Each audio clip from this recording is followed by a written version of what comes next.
Lo decíamos hoy más temprano en los titulares, el Poder Ejecutivo pone en marcha hoy el sistema de certificaciones médicas para los funcionarios públicos, algo que, recordemos, había sido resuelto en una rendición de cuentas. Su puesta en funcionamiento estaba prevista para una fecha, luego se postergó y hoy comienza a aplicarse. Se va a hacer de forma gradual y comienza justamente por Presidencia de la República. Vamos a conocer detalles de este plan. Estamos en comunicación ahora con Ariel Sánchez, director de la Oficina Nacional de Servicio Civil. Doctor Sánchez, buenos días, ¿cómo le va? Buenos días, mucho gusto. El gusto es nuestro por que nos atienda esta mañana. Doctor, cuéntenos qué diferencia sustancial hay entre el sistema de certificaciones médicas para los funcionarios públicos de lo que había antes a lo que comienza a aplicarse el día de hoy. Bueno, con mucho gusto. En realidad es que hasta la fecha, hasta la aplicación de esta ley y el efectivo cumplimiento a partir de hoy, el régimen era que los funcionarios públicos, particularmente ahora vamos a empezar con a nivel de la Administración Central, el Estatuto Central, no tenían ningún descuento por licencias médicas. Esa era la situación actual.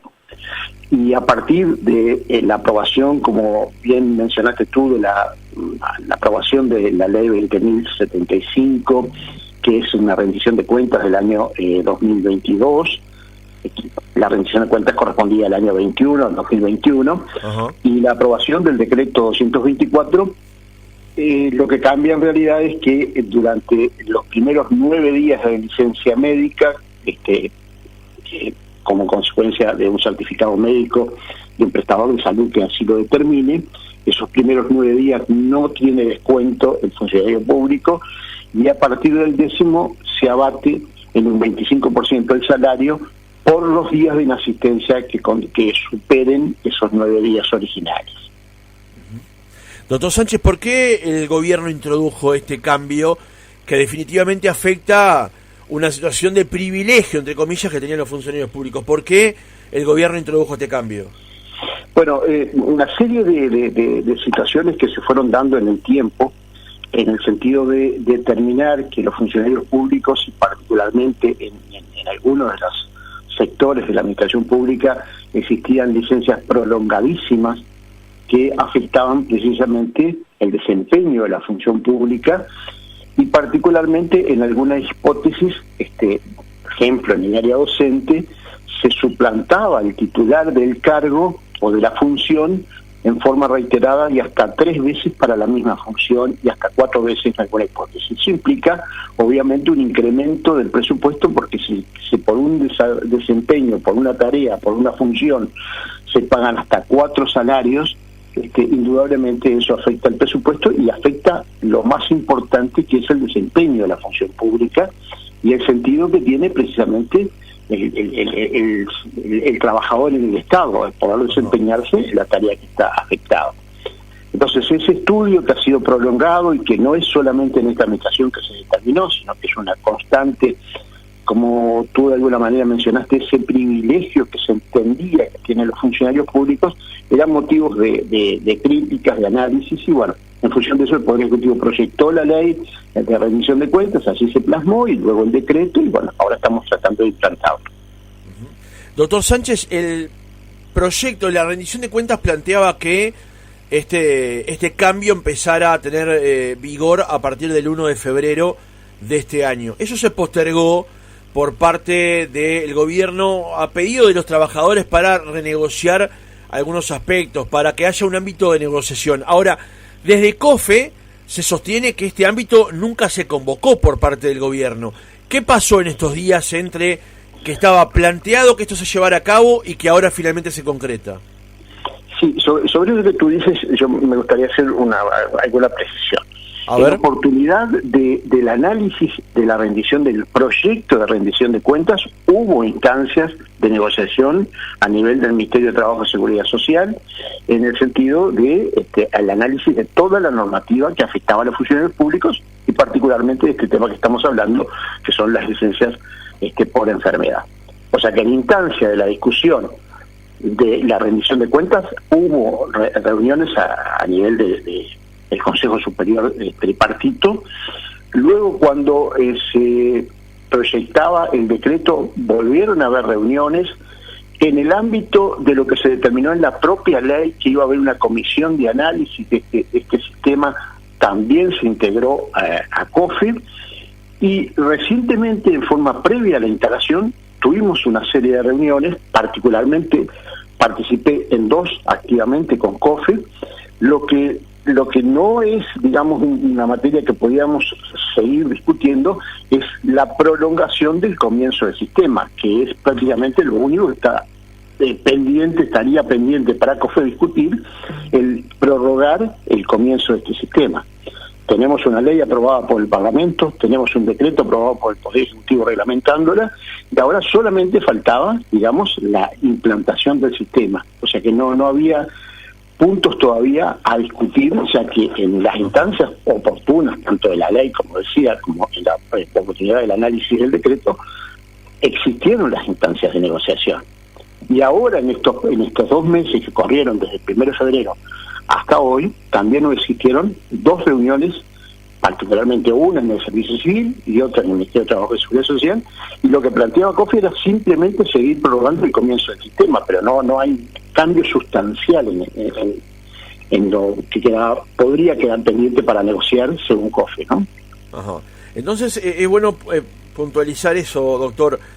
COFE señala que el ámbito que se había planteado desde el 1 de febrero hasta ahora nunca se convocó, pero lo cierto es que hubo por lo menos 2 encuentros, según lo que usted señala. Y en última instancia, además, lo único que se planteaba por parte del sindicato era postergar esto que estaba previsto que comenzara a regir ahora. Ese era el único planteo, digamos. Sí, porque digo, es un tema, digamos, saldado desde el punto de vista jurídico, en el sentido de que, insisto, fue aprobada la ley en el año 22, el decreto en el año 2023, y ahora simplemente restaba aprobar, digamos, el cronograma. Se prorrogó a pedido de COFE por 60 días, pero bueno, ya a juicio del Poder Ejecutivo no admitía ningún otro aspecto a discutir, porque no había elementos diferentes, nada más que el planteo de COFE de prorrogar desaplicar el sistema.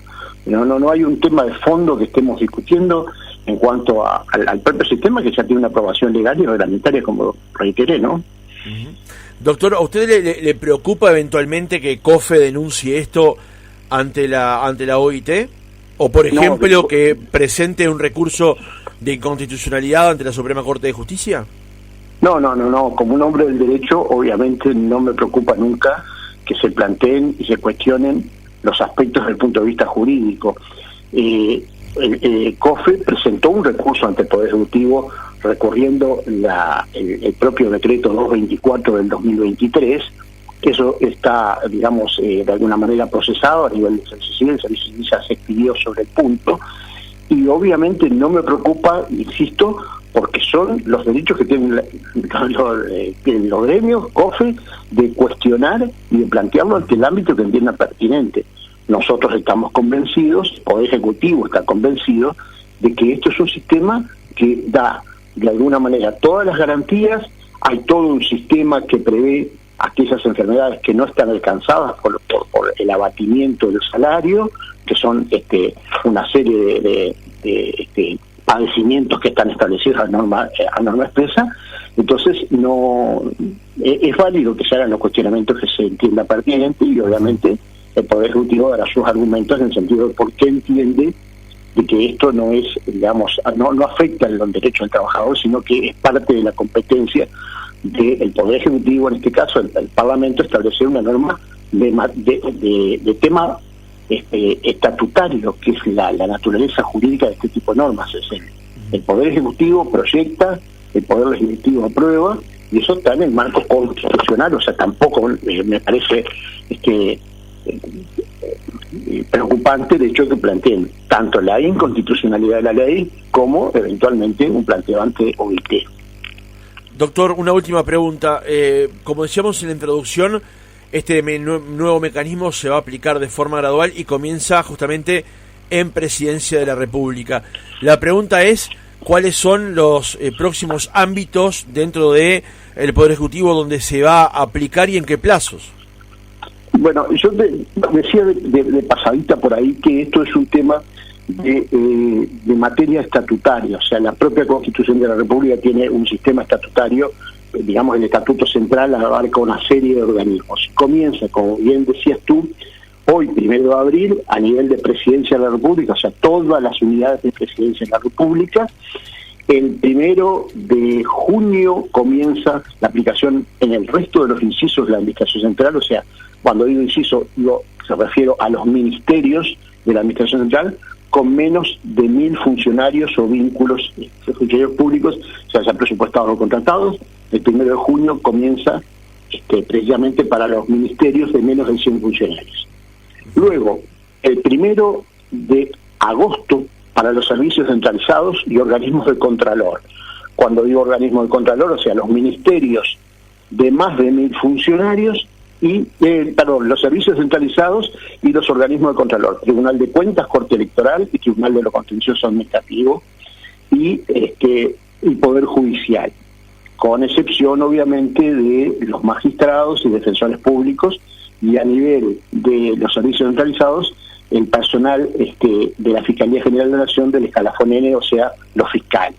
Esas son las excepciones dentro de los servicios centralizados. Ajá. Y por último, el 1 de julio, en aquellos ministerios de más de 1.000 funcionarios, por ejemplo, el Ministerio de Defensa, el Ministerio de Interior, Ministerio de Economía y Finanzas, Ministerio de Ganadería, Agricultura y Pesca, Ministerio de Transporte y Obras Públicas y el Ministerio de Educación y Cultura, y por último el Ministerio de Desarrollo Social. O sea que los últimos en entrar son estos ministerios que mencioné, que empezarían el 1 de septiembre, aquellos ministerios que tienen más de 1.000 funcionarios. O sea, como tú lo decías, de forma paulatina se van incorporando al sistema los distintos organismos. Uh-huh. Brevemente, doctor, ¿por qué era necesario este escalonamiento? El escalonamiento, bueno, precisamente también como forma de todo el sistema que implica el contralor médico, de las certificaciones, la información al BPS, que tiene una preponderancia muy grande en todo el proceso, y a su vez los sistemas de descuento que se van a aplicar implicaría de alguna manera un cambio desde el punto de vista organizativo de todos los organismos, y eso amerita que se hiciera en forma escalonada los efectos de que el sistema funcione perfectamente.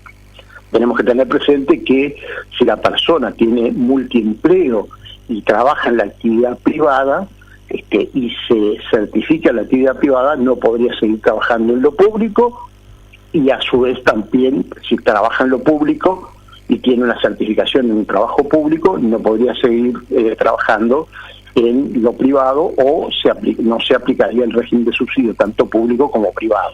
Por eso la incidencia del Banco de Previsión Social, que va a relacionar las declaraciones o los certificados médicos de los trabajadores, ya sean públicos como privados. Eso implica un trabajo importante de organización a nivel de todo el cambio que implica el descuento por licencias que superen los 9 días. Ariel Sánchez, director de la Oficina Nacional del Servicio Civil, gracias por haber estado otra mañana con nosotros. Bueno, un gusto, y muy buenos días.